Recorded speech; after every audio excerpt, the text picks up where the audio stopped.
Welcome. We'll start with 2015 paper 1 section A.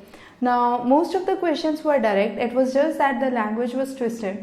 Now the first question talks about attempting a classification of geomorphic process from a zonal point of view. So basically the examiner here is trying to understand your conceptual framework for understanding the formation of geological landforms. So what you have to explain here is how does the process of erosion, weathering and deposition takes place. So you had you can start with say the ancient India, where you have the Angara land and the Gondwana land and the Tethys river that was flowing, and slowly you had depositions from both sides, and ultimately that led to formation of Himalayas. So and now if we take say another set of mountains as Aravallis, which are relict mountains. So what is happening here is there is kind of erosion activity that is predominant and the landform is decreasing in height. So you can say it's a kind of process that goes on and on. So you have rivers which are flooding in with sedimentation, and there is formation of faults and folds, and you have ultimately folded mountains like Himalayas. On the other hand, you have the denudation activity that is predominant, and you have the erosion and the weathering process that occurs.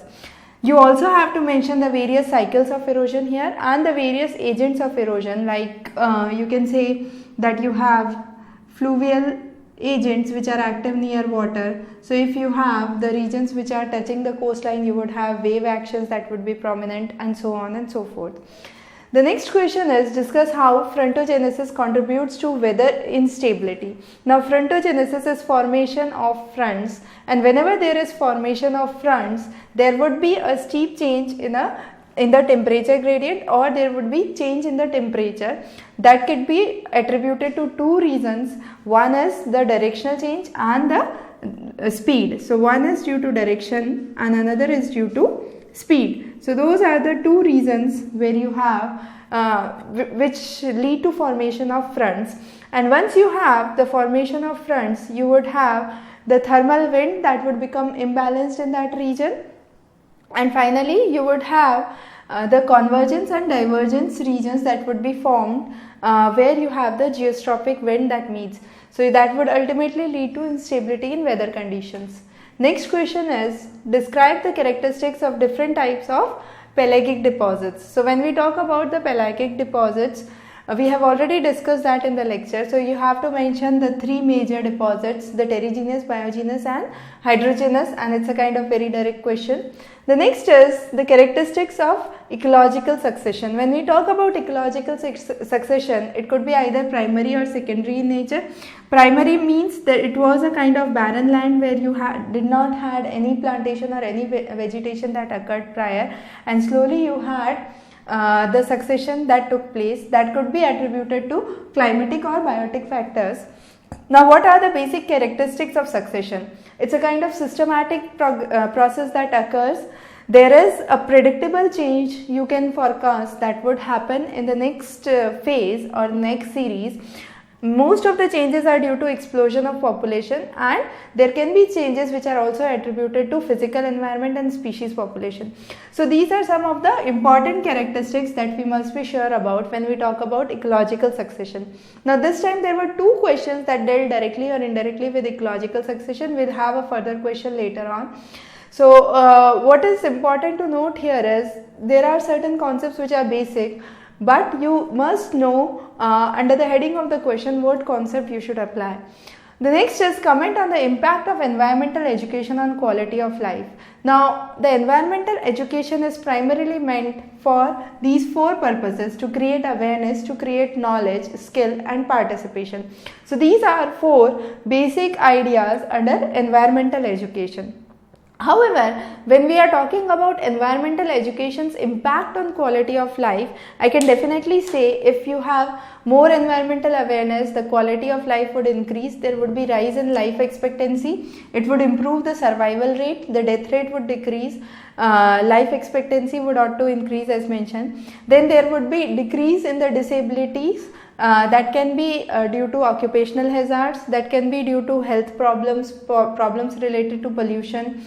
There would be decrease in the particulate matter and fossil fuel use of pesticides would be in a kind of generous manner. There would be more focus on biofertilizers and biofuels, more focus on organic farming. So these are some of the ideas that would be promoted once you have a high requisite amount of environmental education, and then there would be definitely a strong focus on renewable sources of energy. The next question talks about American School of Subaerial Denudation in Geomorphology. Now when we talk about understanding the concepts of denudation, there are two basic ideas. First is the oddlands and the next is the uplands. So when we talk about oddlands, you have a kind of idea that was revealed by the dissection of the topmost layer, and that was known as the oddlands. This concept was given mainly by British scholars, and the idea was later on propounded as marine denudation. However, the another idea is uplands. In the uplands, you have the surface which is roughened by erosion. So you have a kind of surface erosion that takes place. This idea was later on propounded by Powell, and he named this concept as subaerial denudation. He classified subaerial denudation under two heads, cyclic and non-cyclic. Under cyclic, he explained all the models of King, you have Davis, King and Volter were cyclic in nature. However, you have models given by Powell and Moher which were acyclic in nature. So you have a kind of model which is subaerial, which is mainly in the ground level that you can say, and the end products vary. You have peneplain, pediplain, itchplain. So those are the various names that were given to the same concept which was laid down, and you have to discuss this under the American School of Subaerial Denudation. We call it American School because it was mainly propounded by Powell, and Powell was an American scholar. Next question, what is potential evapotranspiration, and explain how it is used to assess the water balance. Now potential evapotranspiration, the word itself comprises of two things, evapo and transpiration. That means evaporation plus transpiration. So evaporation from the surface and transpiration from the plants. When we talk about potential evapotranspiration, it assumes no control on the water supply that is coming in. However, when we talk about actual evapotranspiration, we are focusing on the process of evaporation and transpiration when water is actually removed from the surface. So if you want to understand the crop water need, it would be a difference between the potential evapotranspiration and the actual evapotranspiration. However, while understanding potential evapotranspiration, there are certain things that must be kept in mind. The most important is the energy it derives is from the sun. You have winds that flow in, and those winds are mainly by means of eddy diffusion that come in.